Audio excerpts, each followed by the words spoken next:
Dr. Sella here, and it took a long time for me to realize this, but it's so true. You don't have a triple option if, and I'll put the ... for effect there.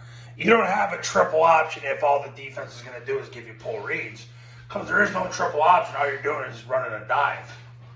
But the problem is you're running a dive with a double team and a veer, and you better get moving on this guy so that you can clear the path for him to maybe get him 4 yards. If you can do that, well, then they're going to have to defend you. And I've learned this from my clients, and I've learned this from watching the academies play, that a lot of times they can't get movement on that guy. And what happens is he reroutes the path, and then Mike makes the tackle, and you get a gain of 0 or 1 or -1 or maybe sometimes worse. So remember, you don't have a triple option if all they're going to do is give reads. That's not, if number one's taking the quarterback, you don't have a triple option.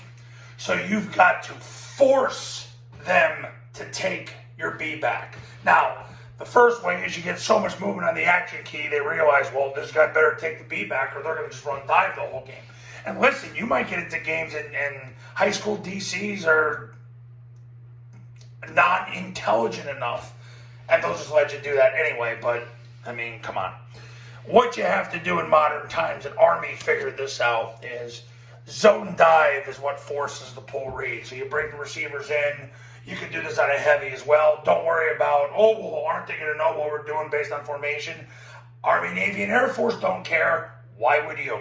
So now you're going to triple team the defensive tackle, the first defensive lineman inside the tackle, because that's called the action key. You're going to triple team him. The A back is going to clear the levels off the tackle's hip. So when number one does take the B back, he's going to two-hand slam him, and then the B back will make it all right. He'll hit it inside or outside of that block.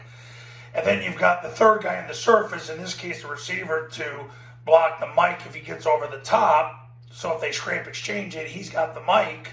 And if he stays to take the dive, the A-back will block the mic and he'll block the safety because number one's still taking the quarterback. That's what the zone dive does. Because eventually you're going to beat this guy up so bad and you're going to get so many yards that they're going to have to put number one on the B-back. And then you start running triple. So you don't use triple to set up the zone dive. That's what coaches did for 55 years.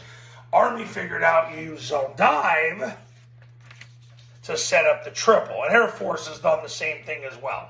So you don't have a triple option if all the defense does is give reads. All you do is you have a dive play. The only way you're going to get a give or a keep is by running the zone dive to force number one to take the B back, and then you come back the next play and you read this player. And it makes it easier on your quarterback too, because he's going to have a pretty good idea that one's going to take the dive, and then he's gone, and then if two takes him, he stops his feet, flicks the ball to the A-back coming around. And then, my friends, you have a triple option. That's how you do it in 2021. That's what Army and Air Force are doing right now. Air Force is doing a wonderful job of it, and Army's the one who really started this process. Amen.